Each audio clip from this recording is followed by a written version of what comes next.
vamos a avanzar fisiología de los eritrocitos.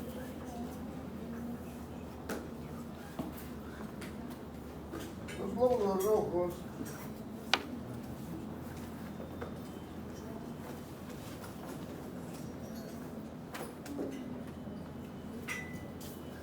son células que están especializadas en llevar oxígeno.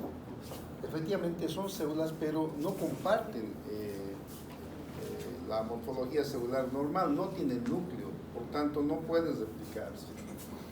Nosotros, desde el nacimiento, por eso se dice que un bebito intraútero ya es una persona viva, porque en el embrión ya se empieza a formar glóbulos rojos en el saco vitelino, fíjense, desde tan pequeño se forma, ¿no? Y luego de eso tenemos en el hígado vaso y los ganglios linfáticos intraúteros se empiezan a formar. Ya en la vida, cuando el bebé nace, entonces se forma en los huesos. En los huesos vamos a formar, fíjense, hasta alrededor de los 20 años. O sea, ustedes todos están formando todavía en sus diáfisis, todavía forman.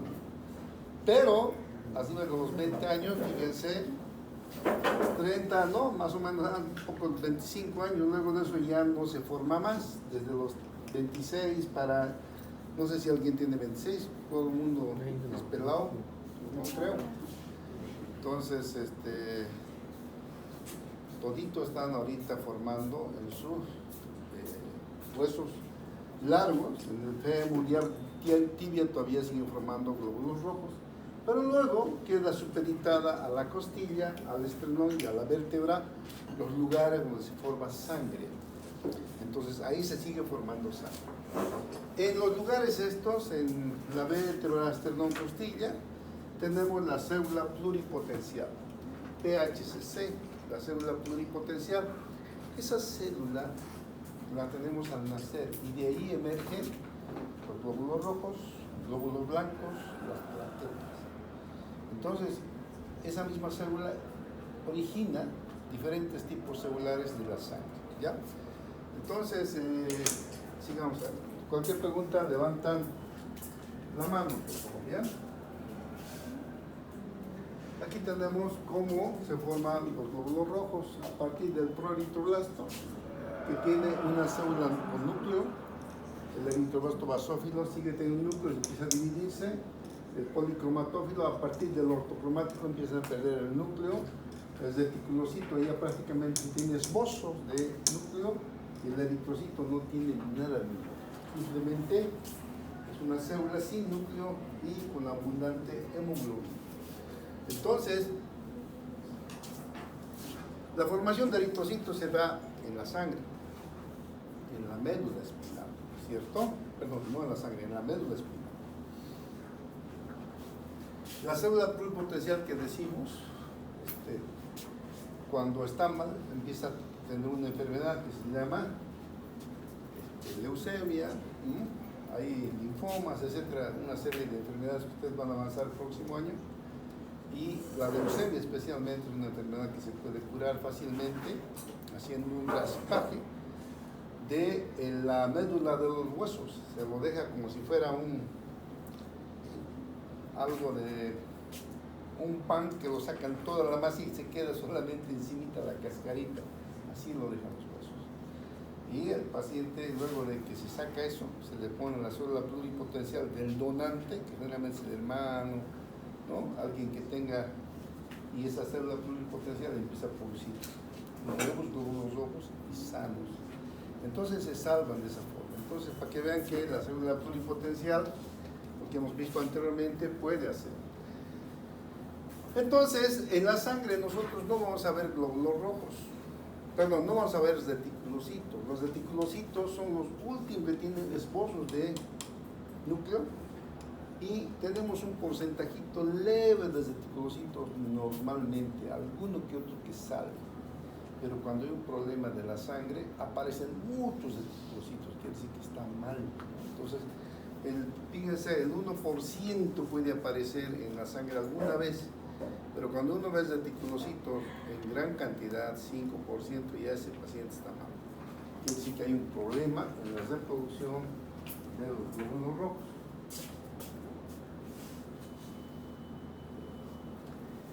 ¿Cómo se regula la producción de eritrocitos? El oxígeno, la oxigenación, es el que regula la cantidad de glóbulos rojos que nosotros procreamos. Si nuestros tejidos requieren más oxígeno, entonces van a estimular mayor cantidad de producción de glóbulos rojos. Y eso nosotros podemos verlo como el oxígeno es el regulador principal. El oxígeno a nivel tisular depende del oxígeno que se introduce, ¿no ve? Si yo estoy mal de los pulmones y está tapada mis bronquios, quiero meter oxígeno y no puedo. Mis células no reciben oxígeno, entonces ¿qué? ¿Aumenta o disminuye los glóbulos rojos? Disminuye, no, aumenta. Aumenta.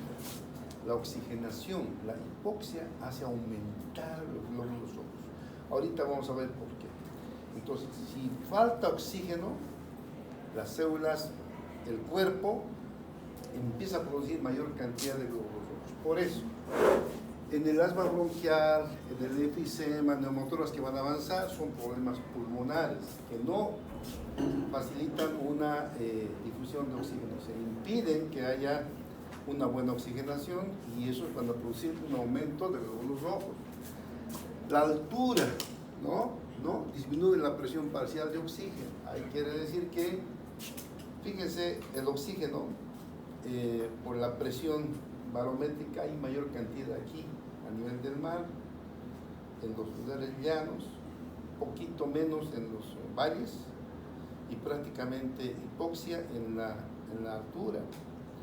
Entonces, por ejemplo, aquí en Bolivia, en Potosí, que es el lugar más alto, está cercano a los 4.000, inclusive más de 4.000 en el cerro. Entonces ahí hay mayor cantidad de producción o menor cantidad de glóbulos rojos. Mayor cantidad. Entonces un potosino que viene, digamos aquí, va a tener unos 8 millones de glóbulos rojos. El garoto, que viene de Brasil y todos los que no están viviendo en las alturas, tenemos 4 millones. 4 millones los hombres y las mujeres inclusive un poquito menos. Y fíjense, casi el doble sube en los lugares altos. La Paz, Oruro, Potosí tienen siempre mayor cantidad. Y hay un problema ahí, porque cuando estén el próximo año van a ver que debido a la hipoxia ambiental, porque cuanto más alto es el ambiente, hay menor cantidad de oxígeno. ¿Ya? Entonces,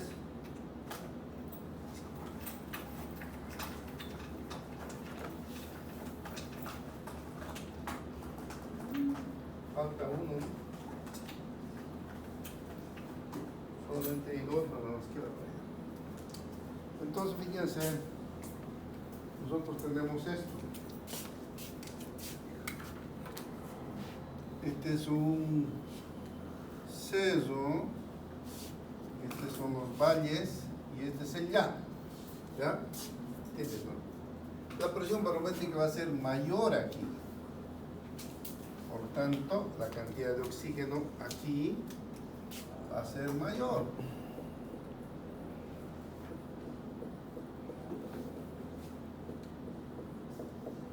Entonces, aquí va a haber oxígeno, aquí hay menos oxígeno.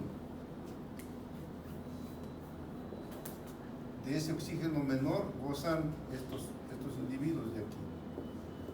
Entonces, y aquí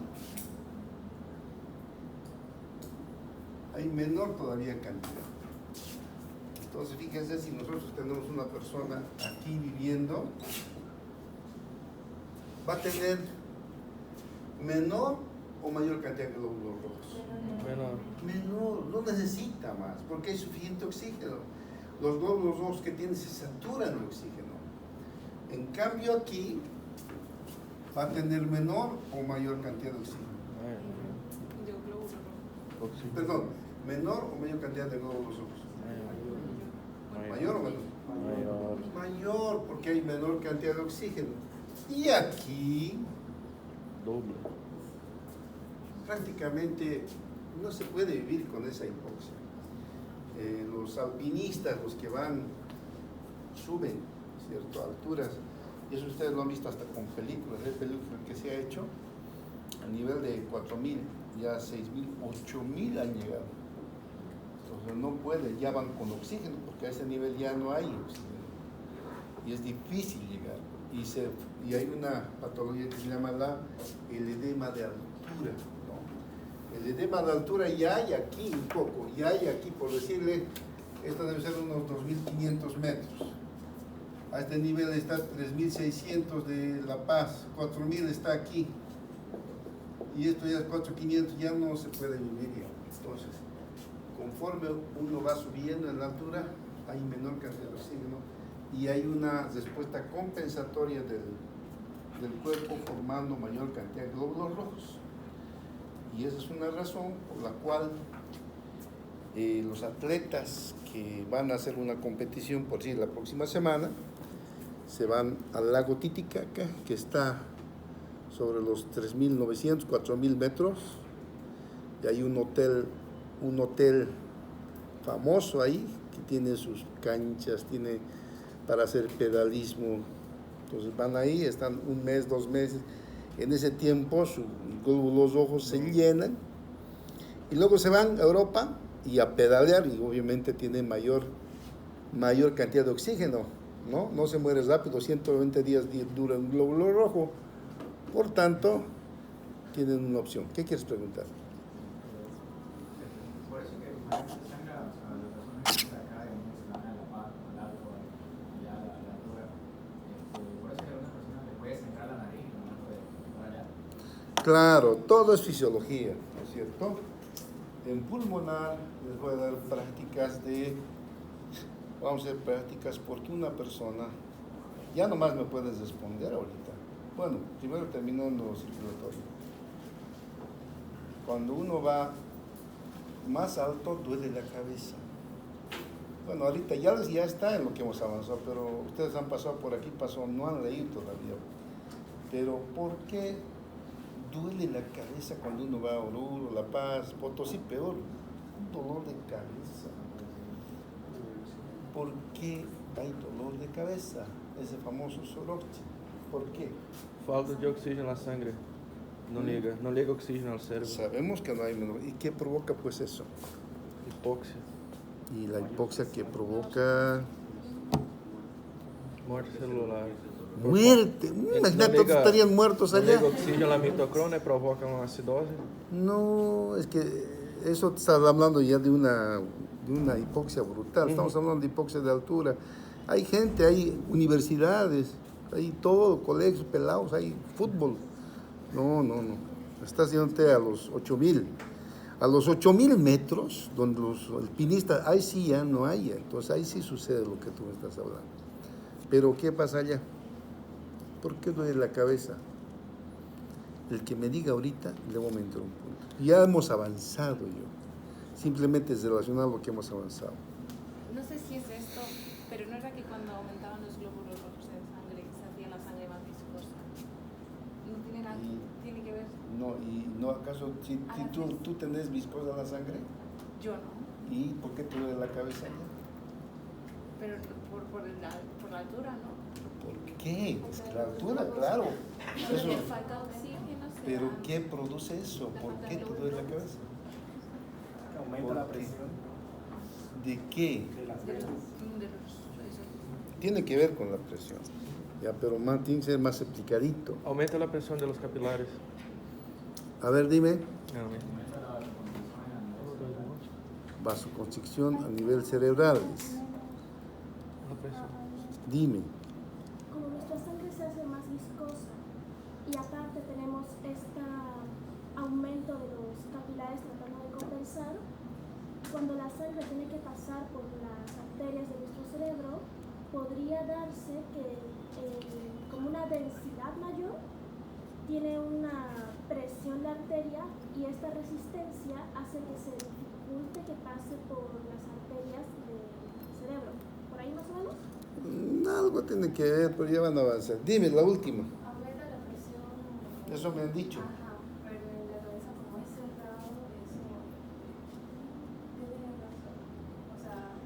Vamos a avanzar dolor en neuro, ¿ya? Dolor en neuro, yo lo he incluido porque es bien importante y es fisiología pura, dolor. Y ahí vamos a ver que el dolor en la cabeza es o por tracción de las meninges, uno, o por vasodilatación. Cuando el vaso se dilata, y eso tiene que ver con la presión. ¿La presión sube o baja allá en la altura? Sube la presión, sube, por eso sangra, por eso duele la cabeza. La presión sube, sube el volumen a la fuerza porque el cuerpo está adaptándose, pero aún así sube. Ese aumento, esa vasodilatación de los vasos hace doler la cabeza.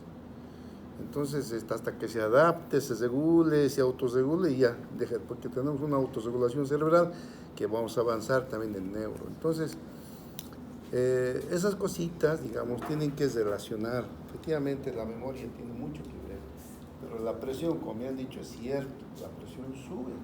Los que tienen hipertensión allá no les conviene porque a nivel del llano, la presión baja o sube. Baja. Entonces se normaliza. En la altura no, en la altura esa misma hipoxia produce mayor presión arterial. Y fisiológicamente, porque hemos avanzado, ¿no es cierto? Lo que seguro da la presión arterial. Entonces, la vasodilatación provoca dolor. ¿Te acuerdas? Les voy a preguntar en neuro. Y lo otro es la tracción de las meninges. Por eso un tumor cerebral provoca tracción. Y al traccionar provoca un dolor que no pasa.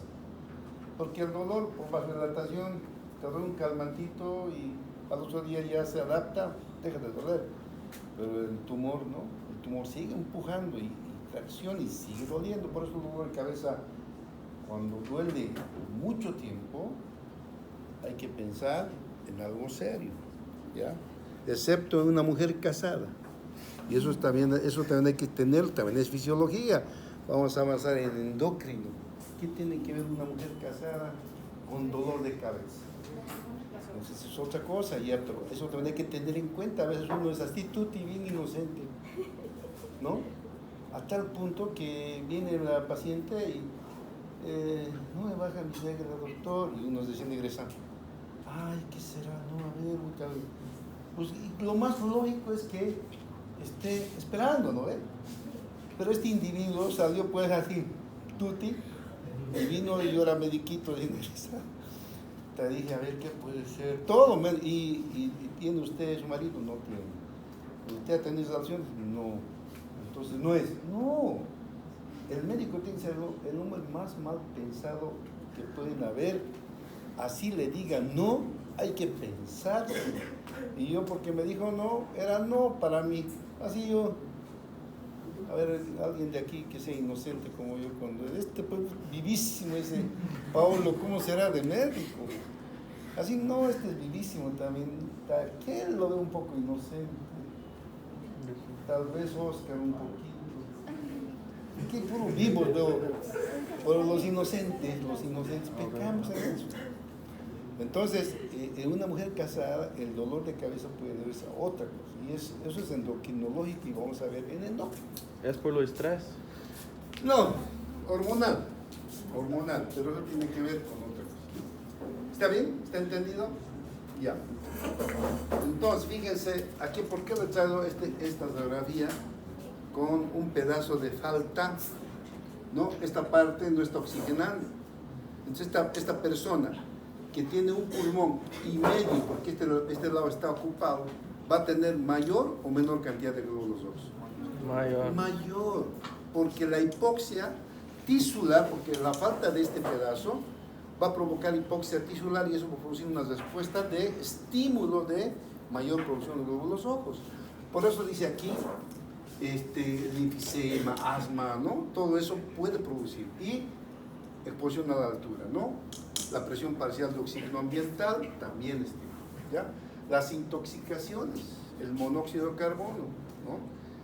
Por ejemplo, ahora que están estos sinvergüenzas que no entienden y nos están intoxicando. A veces, el año pasado era peor, era azul, ¿no? Ya me daba a mí cosa, porque uno tiene hijos, tiene familia, esos son los que pagan, ¿no es cierto? Entonces nos intoxican. ¿Por qué? Porque el monóxido de carbono es más, o sea, la hemoglobina capta el monóxido de carbono más que el oxígeno. Entonces uno se intoxica porque la hemoglobina está ocupada por el monóxido de carbono y el oxígeno ya no. Entonces es un problema, ¿ya?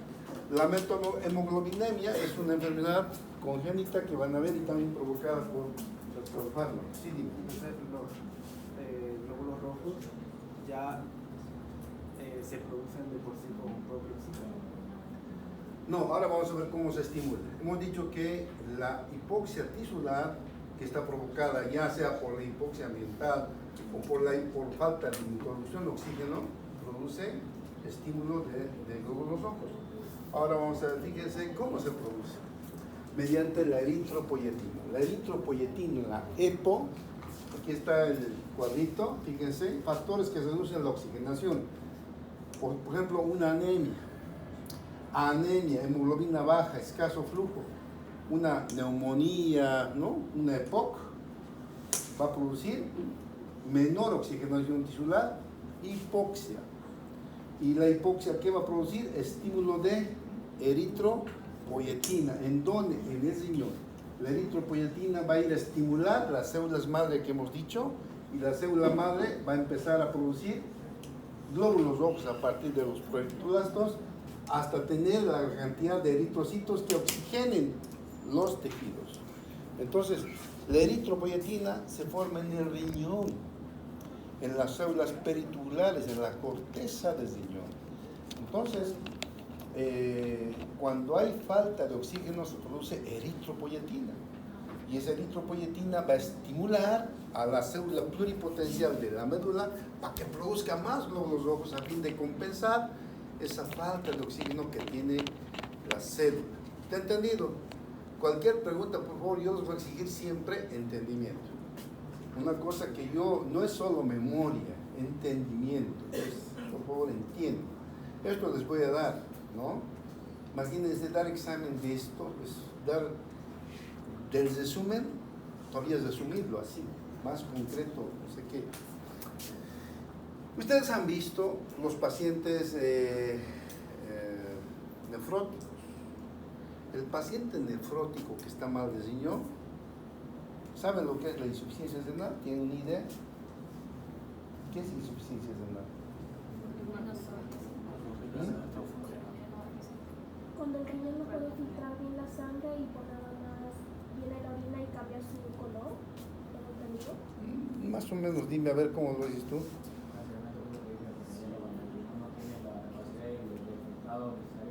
Ya, pero eso ¿cómo podemos ver? Me están diciendo lo mismo. El riñón ya no produce orina. ¿Entienden? No produce orina. Entonces, como no produce orina, ¿por dónde salen los detritos? Las células tienen dos detritos principales, la urea y la creatinina. Y eso tiene que salir.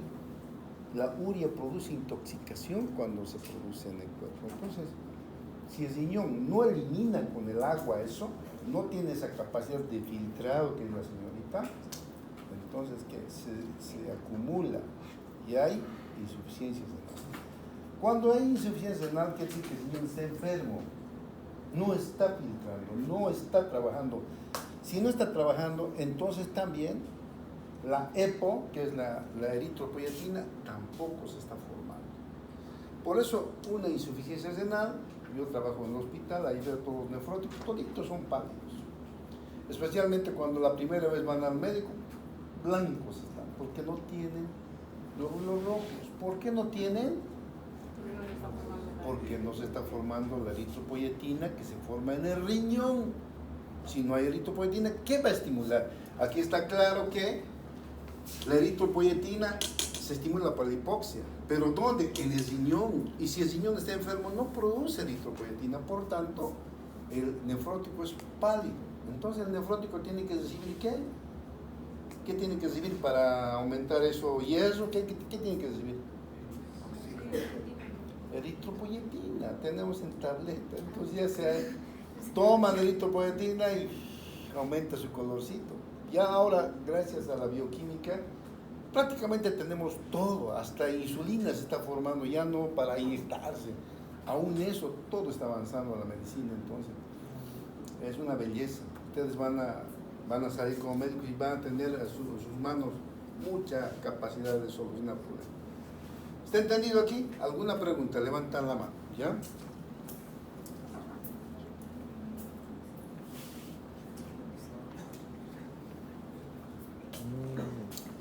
Para madurar el glóbulo rojo, y esto está en el guide también explicado el que no entiende, pero aquí está en 2 palabras, necesita de 2 vitaminas importantísimas, que es vitamina B12 y ácido fólico.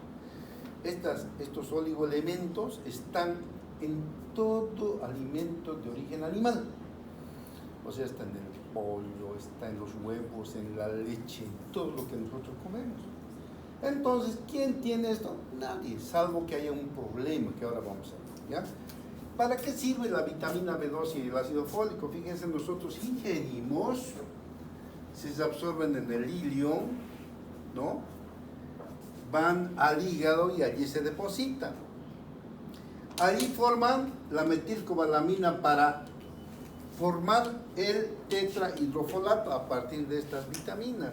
El tetrahidrofolato entra a la regeneración del folato para formar el desoxinilidato, que es necesario para la formación de ADN que va a crear los glóbulos rojos.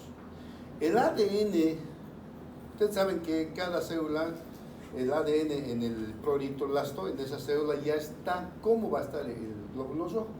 Y dentro de las órdenes del núcleo que tiene el cloroplasto, que tiene núcleo todavía, el que va a ser el glóbulo rojo, está la formación del citoesqueleto.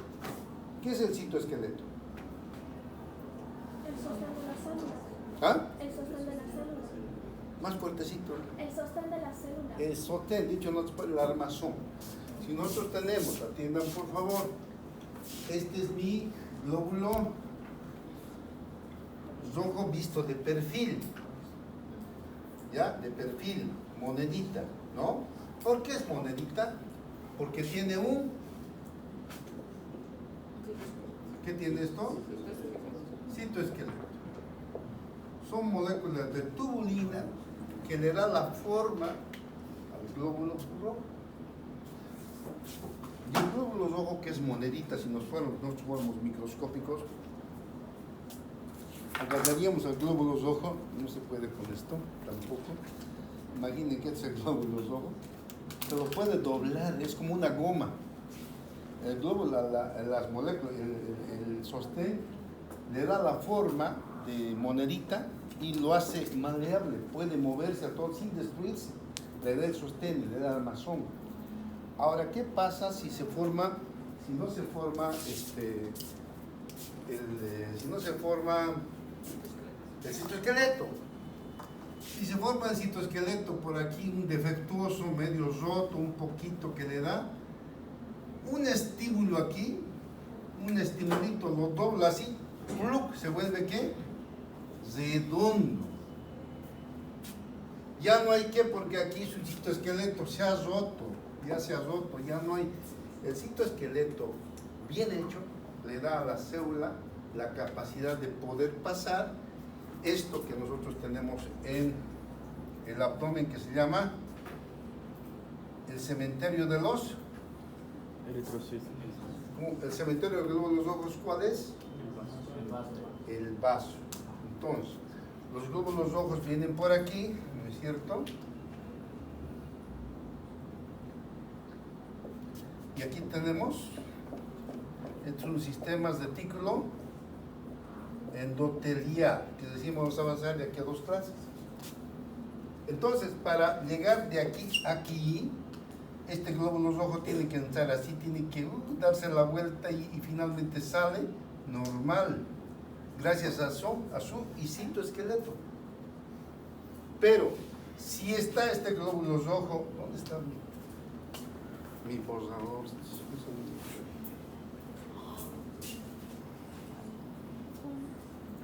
Pero si este citoesqueleto viene con una célula redonda, roto su citoesqueleto, o una célula a medio romperse porque ya se semi-roto, va a entrar, va a querer dar la vuelta y se encajó. Viene el otro, se encajó aquí. Entonces, se encaja y ahí están los glóbulos, los macrófagos, ¿no es cierto? Que se lo van a comer. Entonces, no sale vivo. Un glóbulo rojo defectuoso no sale vivo. Sale solamente los glóbulos rojos sanitos. Por eso, en este caso, si nosotros tenemos este problema que se forman eritrocitos bilobulados, bonitos, ¿no? Como moneditas. Por falta del citoesqueleto se forma esto que vamos a ver. Fíjense, vamos a ver esto, ¿no? Allá está. Los eritrocitos normales, ¿no? Como moneditas. Fíjense cómo son los macrocitos. Son más grandes y poquitos. ¿Por qué poquitos? Porque los que entran pues desaparecen. En cambio los glóbulos normales salen, pero los glóbulos deformes se quedan. Entonces produce anemia el vaso, porque no deja pasar un glóbulo rojo anormal. Entonces son poquitos y como son poquitos es anemia. Y se llama megaloblástica porque son grandes, ¿no? Macrocitos se llama. Entonces, anemia megaloblástica o macrocítica sucede por la deficiencia de vitamina B12 y eso no permite una formación de ADN que va a ser un citoesqueleto normal, es un citoesqueleto anormal, se rompe la célula y se producen macrocitos, ¿ya? Entonces, ese es un tipo de anemia. Otra anemia megaloblástica es la anemia perniciosa. Pero esta anemia perniciosa ya no sucede por falta de vitamina B12, más bien hay vitamina B12. El individuo come carne, huevo, leche, igualito tiene anemia macrocítica. ¿Por qué será? Lean. Falta de factor intrínseco. ¿Qué hace el factor intrínseco? Es el que se encarga de llevar la vitamina B12. Eso mismo, el que se encarga de proteger la vitamina B12 de la digestión intestinal. ¿Se acuerdan que tomaba la vitamina B12, el estómago se conectaba y lo llevaba hasta el ilio, ¿no? Ya no se produce eso. ¿Cuándo sucede eso? Cuando la persona tiene un problema de gastritis crónica. Entonces generalmente los ancianitos que tienen problemas que han tenido hace años, pálidos los ancianitos, les falta uno. Los que tienen cirugía, ¿no? Les abren la vasija, le quitan la mitad del estómago, por su vida tienen que tomar factor intrínseco sintético, porque si no, anemia megaloblástica. ¿Entienden? Entonces, eso se puede dar así en esos casos. Entonces, el estómago tiene, aquí está el dibujito, ¿no? Que produce, ¿en qué células produce el factor intrínseco? Parietales. ¿Ah? Parietales. Eso, en las células parietales. Este garoto está respondiendo bien. Aumentamos un punto ya al garoto para darle estímulo. Entonces, por favor, está entendido, ¿no? Las células oxínticas producen factor intrínseco. Las glándulas oxínticas, ¿no? Entonces eso, falta de eso. ¿Y dónde están, garoto, las glándulas oxínticas parietales? En el estómago. Sí, pero ¿en qué lugar del estómago? En el epitelio. Sí, en el epitelio, pero ¿dónde? ¿En qué lugar del estómago? En la epigastrus. No, Antro al otro lado. ¿Dónde es? ¿Dónde están las glándulas oxínticas? ¿Y qué más?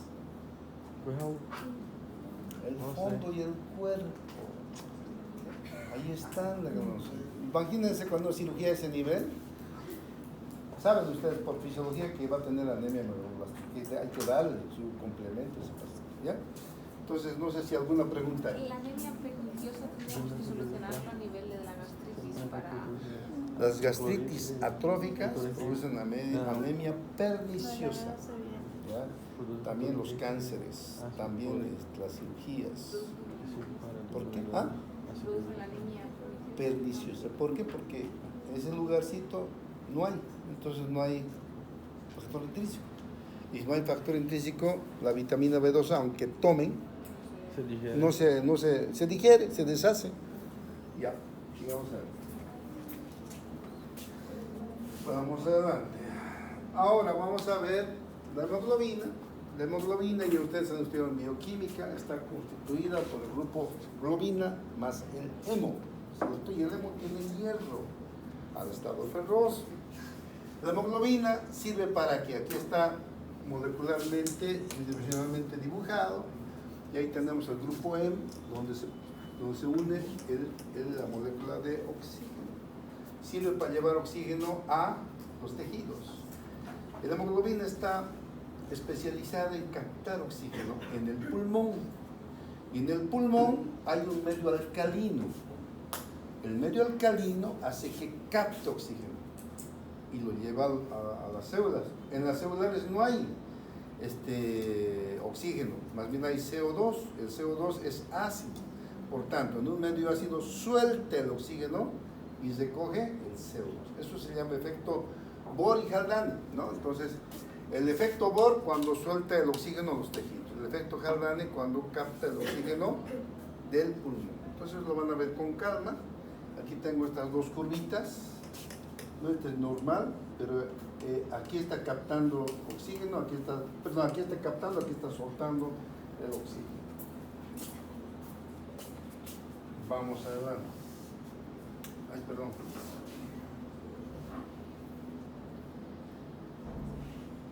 Ya.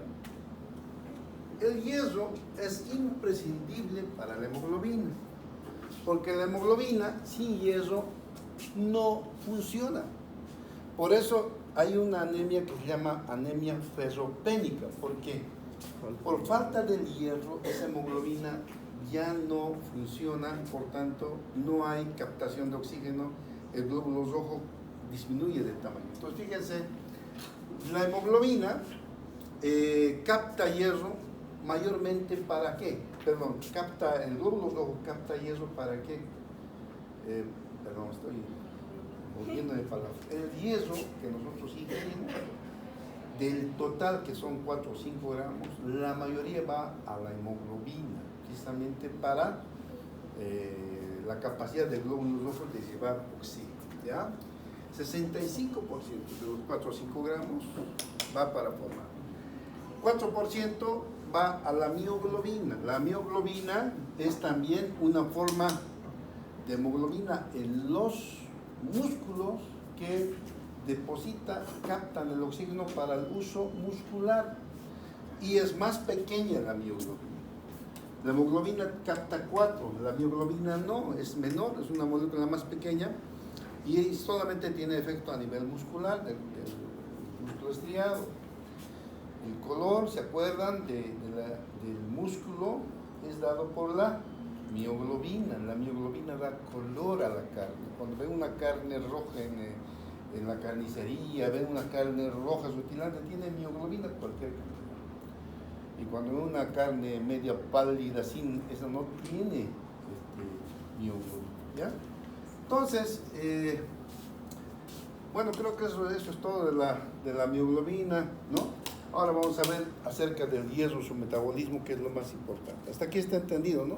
Lo van a leer, yo no voy a estar leyendo esas macanas, ustedes ya cualquier cosita leen y lo van a tener que aprender. Eso ya va a ser memoria del partido. Aquí tenemos la absorción del hierro. El hierro, siendo tan importante para la formación de hemoglobina, nosotros ingerimos en la alimentación diariamente unos 2 miligramos de hierro se ingiere normalmente sin necesidad de esforzarse, y más todavía. Entonces fíjense, el hierro nosotros ingerimos en forma de hierro férrico, F3, e ingresa al estómago, y para ser absorbido necesita ser F2, o sea, ferroso. Y ese proceso de cambiar de un hierro férrico a ferroso es importante para la absorción. Si una persona ingiere hierro en forma férrica, con la alimentación se pasa directo a las heces. O sea, toma hierro y lo elimina, toma hierro y lo elimina, no hay absorción. Pero, ¿qué es lo que estimula la absorción del hierro en el estómago? Es el medio ácido. El ácido clorhídrico va a hacer el cambio, el pH en el estómago, fíjense, el ácido clorhídrico va a hacer que el hierro, que es F3, se convierta en F2, y el F2 va a absorberse fácilmente al medio interno. Entonces, eso es un error funcional que se comete actualmente, sigue como tiene, ¿cierto? Toda vez que yo veo una mujer que ha tenido un bebé en forma normal, la placenta pierde una mujer harta sangre. ¿Quién ha participado en algún parto de curioso? ¿Nadie ha participado? Claro, porque yo ya de jovencito ya iba a los partos. Vayan a los partos y van a ver ustedes cómo el bebé nace, la placenta sale, aunque sea en internet, vean cómo sale la placenta, y la sangre que se pierde es cualquier cantidad. Y cuando uno está solo da miedo porque saca uno la placenta y sigue sangrando. Le coloca su metrojito, sigue sangrando. Y uno empieza a asustarse. Ay, ¿qué hago? ¿Qué hago? Oxitocina, en goteo, sigue sangrando. Y eso les va a pasar a ustedes porque uno de recién egresado pues no tiene experiencia. Y el sangrado puede provocar que anemia y choque, puede morir, y eso ha pasado. Tenía una amiguita yo que éramos los dos del barrio, se murió en su primer parto la pobre, a los 26 años, tuvo su primer bebito y se fue a la mejor clínica vida y por haber. En la mejor clínica no hay el control que tenemos aquí. Ustedes van a ir a controlar, al menos mi grupo de fisión va a controlar a la mujer recién que ha tenido su bebé, lo van a controlar cada media hora, cada hora controla la presión arterial, el sangrado. En las clínicas no hay tiempo. Entonces la tuvieron bien con todo el lujo que ustedes quieran tener. Nadie le controló su presión, 1 hora, 2 horas, cuando vieron estaba desangrándose. Es que la mujer después de tener bebé en forma normal, está cansada y después del dolor piensa en un sopor, como descansando. Y si está la herida en la matriz todavía sin tratamiento, puede salirse la sangre hasta que entra en choque, tipo volver, ¿no? Y eso le pasó a mi amiguita. Yo solo sé que falleció en su primer parto. Entonces, hay que tener cuidado con eso, porque efectivamente eso puede provocar la muerte. Ahora, una vez que una persona ha tenido su bebé en la maternidad, sale la mujer y le dan hierro. ¿Por qué? Porque ha perdido esta sangre. Hay que compensar toda la hemoglobina que ha eliminado. El hierro, ¿a qué hora debemos dar? Prescrito ahí, tomar a horas tanto. ¿A qué hora tenemos que dar? No sé, pues te estoy explicando, ya tienes que imaginar. ¿A qué hora tenemos que dar el hierro? A las horas de las comidas. Junto con las comidas. En la noche. En la noche. En las mañanas. Sería en Las ayunas, mañanas. supongo, antes de que la comida entre y se gaste todo en oración. En la mañana, atiendan por favor, en la mañana, ustedes todo lo que han comido, no hay nada. Ya uno se despierta con apetito. Está ácido el estómago, tiene ácido clorhídrico. Y muchas veces que tienen úlcera, ahí es donde sufren en la mañanita, por el ácido que tienen. Entonces, hay que aprovechar ese ácido para la tableta que usted le da, se convierte en ferroso. Entonces, usted le dan tomar una tableta en ayunas todos los días. Miren, en un solo mes, de lo que estaban blancas se vuelven rosaditas las mujeres. En un mes. Y sin embargo, yo he visto señores de 3 meses, su bebé ya chupando, apenas ahí está la por. Señor, tiene que tomar hierro, está mal. Estoy tomando eso. ¿Y a qué hora toma? Junto con la comida. Come su almuerzo y toma su vitamina en un medio. Toda la acidez, o sea, se mezcla pues con los alimentos y se pasa directo. No hay absorción. Entonces, eso los laboratorios han tomado en cuenta y ahora preparan a los niños con vitamina C, que es un ácido, y o sea, lo hacen en gotitas con vitamina C incluida para que el bebito pueda absorber. Pero la mujer, en el seguro, seguimos teniendo hierro férrico. Y eso no toman en cuenta los internos, ustedes van a ser internos. No me den después de comer, en ayunas, 1 hora antes de comer. Porque el hierro se absorbe así. Otra cosa más, si está muy anémica, tenemos que dar una segunda dosis. ¿A qué hora le daríamos la segunda dosis? En la noche. ¿Qué dicen ustedes? A mediodía. No, después de 3 horas de haber almorzado, mínimo. Puede ser 4 horas mejor. Si come a las 12, a las 4 de la tarde denle la segunda dosis. Ya digerir todo el almuerzo. O 5, depende de que no sea una comida muy opípara, ¿no?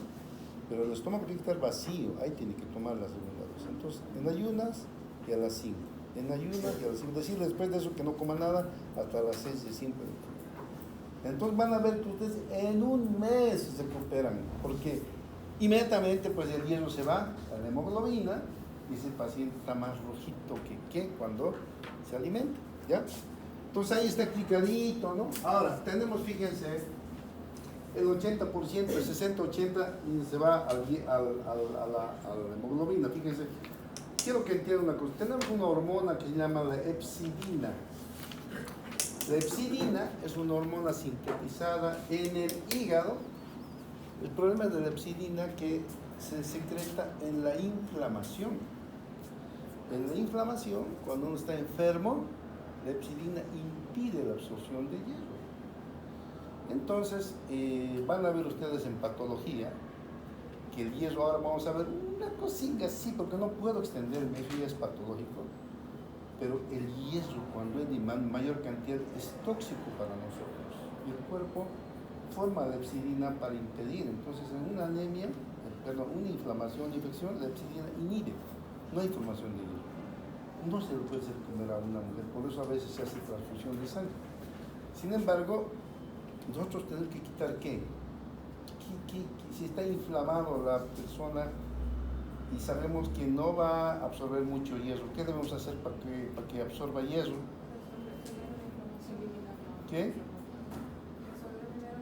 Resolver la inflamación, resolver el problema. Porque usted le va a dar hierro, la epsidina va a impedir, porque en forma natural Dios ha dicho, bueno, crear esto, porque este individuo son capaces de lo va a empeorar al enfermo en ese momento. Su hígado no, porque el hierro se une a la albúmina, no hay formación, vamos a ver que la fecitina, que es un tipo de proteína que protege precisamente que el hierro no haga daño. Entonces, no está produciendo el hígado bien, está inflamado, se llama síndrome de respuesta inflamatoria sistémica. El paciente está enfermo, está con fiebre, está mal. Cuando está mal, está con anemia, déjenlo vivir, no lo molesten, no le den hierro, porque no va a absorber. La epsidina impide la absorción de hierro. Entonces, hay que, ¿qué? Lo que dice la señorita, hay que solucionar su problema. Que no va a ser más de unos días. Una infección estamos hablando de infección aguda. En unos 7 días el paciente está bien, entonces la epsidina deja de formarse y nuevamente se le da hierro y ya aumenta pues como si nada. Esas cosas tienen que manejar. ¿Están entendiendo? Miren que es funcional. No me estoy metiendo porque la epsidina, eso ya es para todos, no puedo yo como tiene relación con la fecitina. Solo estoy mencionando eso aquí para que ustedes vean que la epsidina es una hormona sintetizada en la inflamación, inhibe la absorción de hierro. Entonces, si un enfermo no lo molesta, si está muy anémico hay que darle transfusión. Y si no, déjenlo porque en una hemoglobina aguanta un paciente unos días, luego se le da su hierro. ¿Ya? Vamos adelante. Bien. Vamos a ver lo que nosotros, vamos a ver el transporte y almacenamiento de hierro. Aquí está claro el dibujito, no voy a leer esto. Nosotros ingerimos 10 a 20 miligramos por día, se absorbe, se transporta como transferina o siderofilina y va a distribuir a los lugares donde se necesite el hierro, ¿cierto? Principalmente a la hemoglobina, ¿no? Fíjate, aquí está 75, otros dicen 80. La mayoría del hierro se va a la hemoglobina, a la síntesis, a la eritropoyesis. Pero también tenemos otros procesos, la mioglobina, ¿no? Otro proceso. Y esto es la fecitina. La fecitina es una proteína. No confundan que la fecitina es un conglomerado de hierro, no. Es una proteína. Es como un vaso, a ver. Digamos, es que hay mucha confusión. Piensan que, ¿qué es la fecitina? Es el hierro. No es el hierro, es una proteína. Esto es la fecitina. Y esto es el hierro. Está dentro. ¿Entienden, no? La fecitina es como una bolsita de proteína que contiene hierro adentro. Entonces, de esa forma, protege, pues, porque el hierro es tóxico. Fíjense, aquí está yendo el 10 a 20% de estas moléculas de fecitina, está dentro de este acúmulo, eso se llama fecitina, y que contiene hierro, es un depósito de hierro. La fecitina es un depósito de hierro. Entonces eso está normalmente. El problema es que para la formación de fecitina el cuerpo utiliza citocinas. La citocina, normalmente en ustedes y en mí está produciendo fecitina, ¿no? Pero ¿qué pasa cuando hay infección grave, sepsis? Esta enfermedad que ha venido a matarnos miles de personas, ¿no es cierto? Las citocinas son secretadas cualquier cantidad en la sepsis, ¿no? En el COVID, en las enfermedades graves, y el cuerpo forma fecitina cualquier cantidad. Entonces, en vez de ver, tenemos nosotros, la mujer hasta 200 microunidades, el hombre hasta 300, no más. Pero ¿qué pasa con una fecitina de 500? Ya está siendo peligroso. Más de 1000 y ese paciente tiene que cuidarse. 3000 son los COVID que se han muerto. Cuando se pide fecitina a un COVID y te dice 3000, ese paciente va a morir. ¿Por qué? Porque la fecitina te está dando ¿cómo te diré? Una muestra, es un reflejo de lo que está pasando. Cuanto más comprometido está tu cuerpo, más citocinas se secreta. ¿Qué es la citocina? Eso vamos a avanzar la próxima semana. Las citocinas son elementos químicos que produce el linfocito para la defensa. Y esas citocinas, cuando están bien infectados, hay cualquier cantidad de citocinas, se forma cualquier cantidad de fecitina. Entonces tenemos fecitina cualquier cantidad, que ya no tiene mucho hierro, tiene poquito hierro, la cosa que tiene la molécula, más de 3000. Si ustedes ven más de 3000, el paciente está listo. Sí, señora, este paciente se va a morir. Tiene 1000, todavía puede vivir. 1500 de fecitina, he visto que han salido, pucha, pero con terapia intensiva, ¿no? He visto que han salido, pero 3000 para arriba, olvídense, ese paciente ya, hay que darle extrema-unción, ese paciente se va a morir. Es grave la fecitina, por eso la fecitina normalmente tenemos, miren, para un depósito de hierro, pero esto se forma por interleucina, por las citocinas.